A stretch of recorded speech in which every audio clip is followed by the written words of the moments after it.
for hanging out with. What's up, dude? It's Keith Kalfas, man. This is awesome. Hey, one of the most requested topics I get, Keith, is landscaping and pruning. These guys want to see more about that. You guys know I'm a mow and go guy, right? I don't do a lot of pruning, a lot of planting, a lot of landscaping, but this guy has a really successful business. So what are we doing today? We're gonna do a property walk of a landscape install. It's an R&R, a rip out and redo, and break it all down. If you haven't done bigger landscaping jobs before, and let's learn from some of my painful lessons. Like, this is a way bigger price point than anything I've ever looked at, I've ever done, but this is like in your wheelhouse. So what do we got? Yeah, so I mean, you start out small and then you work your way up. You kind of feel the sting. So this whole thing is a job you're doing. We'll check out the front as well, but yeah, R&R, it's a complete rip out and reinstall, and this is actually an upsell. So this customer called us a few months back and we came in to do property maintenance because I'm talking the trees and shrubs were so overgrown around the whole foundation, the garden beds of the house, that you literally, they were up to the gutters. Wow. So we came in and we trimmed everything down, and we had a chipper out here and we cleaned up the property.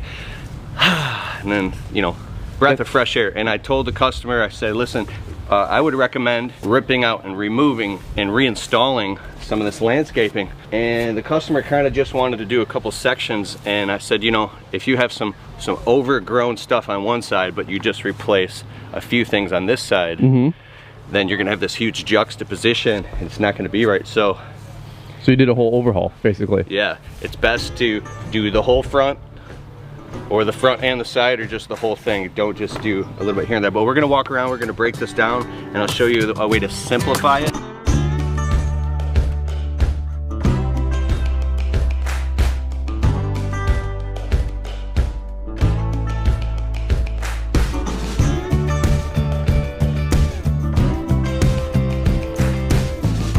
So this one is, we're at 13,100 so far.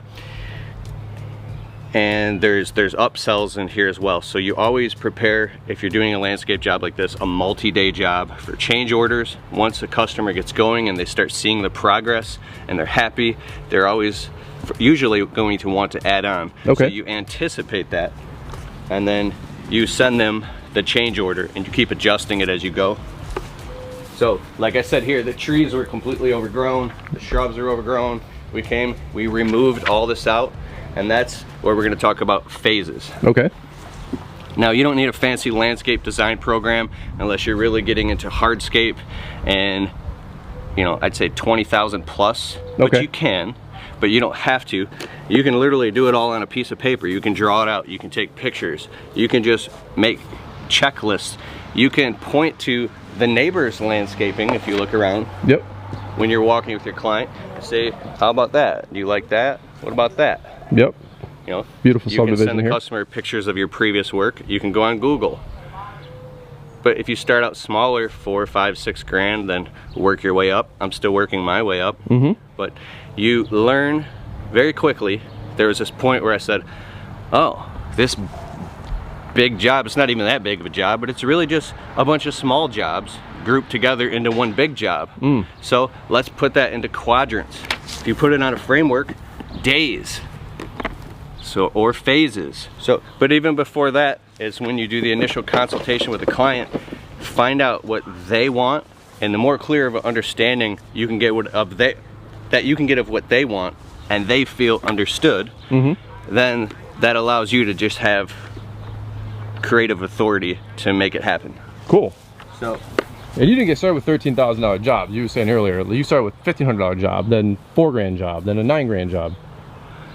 Some of those, but the first year in business, I did a $20,000 job. Wow. And even though I knew how to do it all, because I was up all night panicking, reading books, researching on Google, watching YouTube videos, what to do, calling up friends, make sure you have friends in the business that you can call up and ask them what to do and what not to do. That's huge. But, you know, I barely made any profit off the first job. It was just enough money to buy an engagement ring for my wife. Oh. Coming home to a 1-bedroom apartment with an eviction notice. I'm still mad about that job.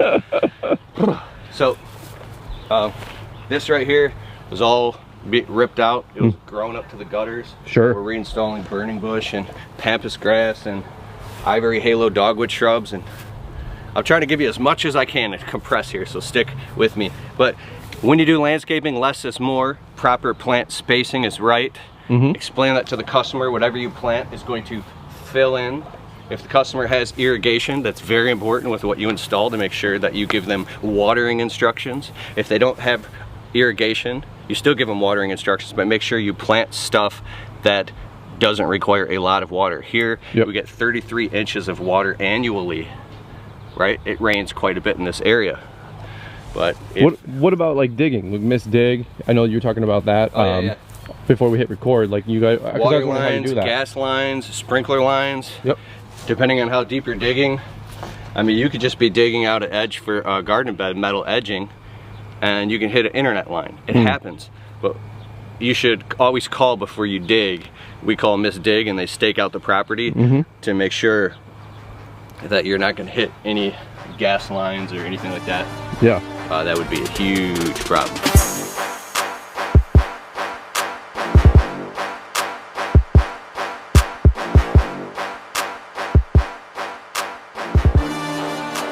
But back to what I was saying about phases and days, having checklists is very important, and you learn how to do this by going out and doing it, undercharging, having anxiety attacks, staying up all night, because the unforeseen things that are just part of the process, if you expect everything to go perfect, that's where you go wrong. But when you've been through all these processes so many times, you know that things take longer than you would expect in a perfect world, right? Sure. How do you go about it? Like, is one day like a tear out day?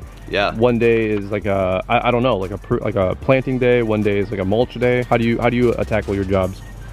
So a 6-day job would be day one is the rip out. We remove all the shrubs. We start from the top down. So we trim all the trees or remove everything. And then day two, we go down to the garden beds. We start ripping the plants out of the garden beds, removing the old mulch, digging down and resetting the grade. Day three is coming in and installing all of the black metal edging right here. I like this. Is that aluminum edging? So there's 4 different types of edging. Well, there's actually 5. One is you could do brick edging, you could do stamped concrete edging, you can do a natural edge, you can do black diamond plastic edging, aluminum edging, or metal black aluminum edging, which we offer all those options to the customers. This is the easiest stuff for guys like me to trim against, for the mow guys. So I love it. That or the brick, you know. No stone. Don't do the stone, the boulders. Because the grass feathers in between the cracks. Anyway. The field stone. We're actually doing field stone borders around all these trees. Oh, really? Just for you. Well, I don't cut this property. So one day is a tear out. One day, how you try to do is one day is a tear out. One day is a pruning day. One day is a final like tidy up. So day one is rip everything out. Day two is, depending on how much manpower you have, you can rip everything out and grade everything and get everything down to level the first day. Day two, you can come in and put all the edging in and literally install all the plants. Day three, you can put down all the weed barrier fabric and install all the pins and install all the decorative stone. However much manpower you have to gauge out how long it's going to take you. Doing a makeover on a customer's property and they come out and they get excited, usually they start asking questions and they want to have more done, so you anticipate change orders and plan that into your schedule. If you only got 5 days to do something and you think you're just going to squeeze that in, well, maybe you should. I always do buffer days for rain and then an entire extra day on top of any big project or any project over $7,500 for that matter. I book out an extra day just for cleanup. So I tell the customer, day one, we remove everything. Day two, we grade all the garden beds. Day three, we put all the edging in. Day four, we put all the weed barrier fabric and pins. Day five, we install all the brand new decorative stone.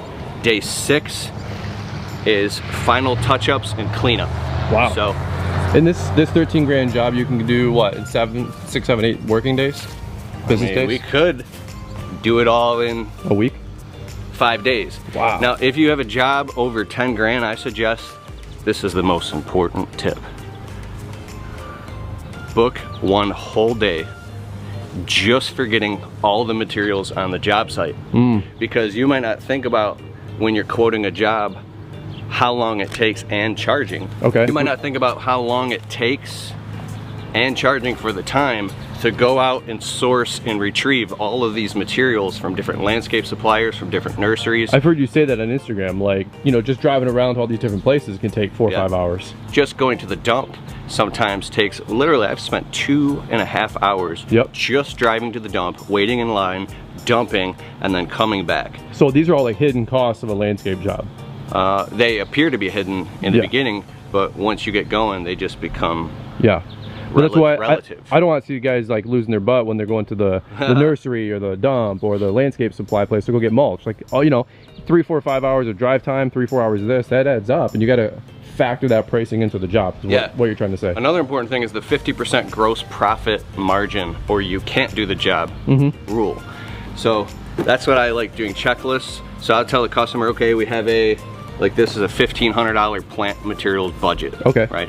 I know that this black metal edging is $36 per piece. Okay. I go to this local landscape supply I don't normally go to, it's $39 per piece. That's already eating into my profits, right? Because I already told the customer how much it's gonna cost. Decorative stone. There's 16 different types of decorative stone that we offer the clients by sending them pictures. I have videos that I've created of showing them out to the clients. They pick the one they want. If they can't decide, we bring them some samples. Okay. And then they approve it. Today, we just want to get everything removed and cleaned up and get all of the bulk off the property. Sure. These checkpoints. So day one, if you hit that by 3 o'clock, well, you have a couple more hours. Be aware if you get into something else and you start something else, you're opening up a whole nother can of worms. Sure, you can get a jump on it, but if you're trying to do multiple parts of the project at once, when you're ADD jumping around, trying to install stuff while one guy's ripping stuff out, another guy's cleaning the gutters. Oh yeah. That's insanity. It's best to have, unless you've got your flow down to the point where a couple guys can break off and start the next thing, where this is being cleaned and they're coming right behind installing. It takes a while to get to that point. I'm not at that point yet, but you keep your whole crew on one site and start to finish. You don't send guys off on one phase. What? Okay. And one job. Okay. Get everything done, and then once that's 100% done, then we start the next thing, installing all the edging. Okay. Right. Then the next thing is plants. Go to the nursery and get a whole load of plants. Make sure you have a plant materials list. Double check it. Oops. Running around. Check it at the nursery when you're loading it up. Double check, because yesterday we had to go back to the nursery because I drove off and forgot 5 yew shrubs and a rose of Sharon. Yep, and that costs time and money. Yep, I had to go back, and luckily it's right down the street, but it took an extra 40 minutes off the day. Wow. Because I didn't look at my checklist, because the guy at the nursery is like, yep, that's all it. And would you just trusted it and you just took off. So enough of those things happen on one job. That'll cost you a whole day, which literally just costs you another $1,000 in profit out of your pocket. So the goal for today is to get all the plants planted. Yep. We've got Michigan peat. It's basically composted leaves. It's very nutritious. We plant, we dig out bigger than the hole, deeper than the hole, then we amend the soil with the existing soil mixed with peat moss and make sure we plant it. Depending on the plant, these are going to be 2 inches above grade and mounded, because once that's all done and everything's graded, tomorrow we're coming and installing all the weed barrier fabric and pins. Weed barrier fabric is an entire video in and of itself, but make sure you always get 30% more weed barrier fabric than you think you need, because when you're cutting it all and cutting it with razors, there's going to be a bunch of waste. And make sure you charge for that. And then we put an average of 1 pin per every square foot. So you think, I need a couple hundred pins. You know, these are the sod staple pins that cost up to 25 cents a piece. We buy a whole box of 1,000 of them for $80, because I anticipate on putting 500 square feet of guard bed space, 500 pins. Wow. So you can go back to the you could be running back to the landscape supply, spending another 45 minutes. 45 minutes and another $60 on pins, like, oh shoot. Wow. So little things like that eat you up along the way. This is huge, bro. I mean, this is already, I mean, it might sound rudimentary to you. You're like, I hope I'm giving the good stuff. This is huge for me. This is already good stuff. So you schedule in phases. You take time to know your numbers, like really break things down. And then another quick little tip was always give yourself more time, more margin, right? It's going to take longer than you think and probably more money than you think. So just charge appropriately. And then pricing.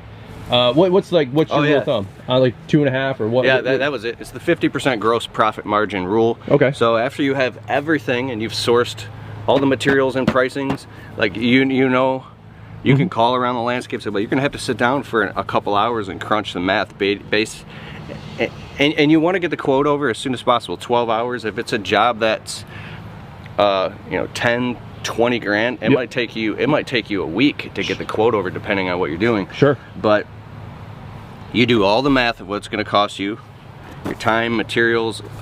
Your materials, your labor, everything. Overhead. Yep. Your dumping fees, the fuel, and once you get all the costs associated, the cost of goods sold. Yep. Then you want to times that by 2. So you're like, oh my God, it's going to cost me $6 grand, $7 grand. $6 grand to do this job. I have to charge $12,000, so there's a 50% gross profit margin, or I cannot take on this job. Is that what you try to aim for? Always, 100%. Wow. So this one is it's a 60% gross profit margin. Dang. And I already know I'm gonna eat up that other 10% to land on 50. Yep. And then after taxes and the personal payroll and all that stuff, I probably make 30%. The profit margin is 25.1%. Okay. So here's what you do. You create these laws for yourself, and this has helped me tremendously. Yeah. Where you say, okay, I'm gonna take on this job. This is what it's gonna cost.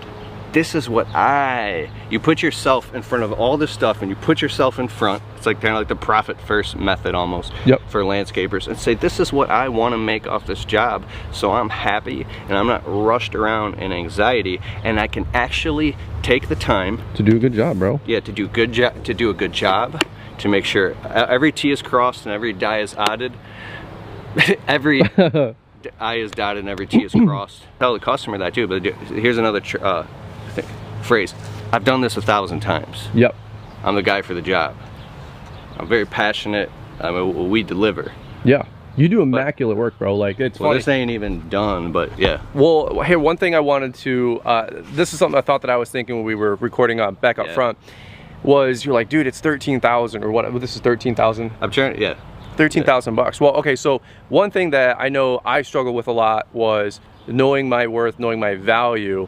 But here's the thing I'm trying to say is, I don't know if I was a homeowner, if I would spend $13,000. Like what I'm trying to say is, like, don't be intimidated to quote 10, 12, 13, $20,000 jobs. Don't like put the value of a dollar bill on the job for what you would pay. It's what the customer would pay. And so, like, to you, you're like, dude, this job's only 5, 6, 7 grand cost. And sometimes we have this complex about selling it for 13 grand, 15 grand. We get nervous if the customer's gonna buy it. We get nervous if we're overcharging.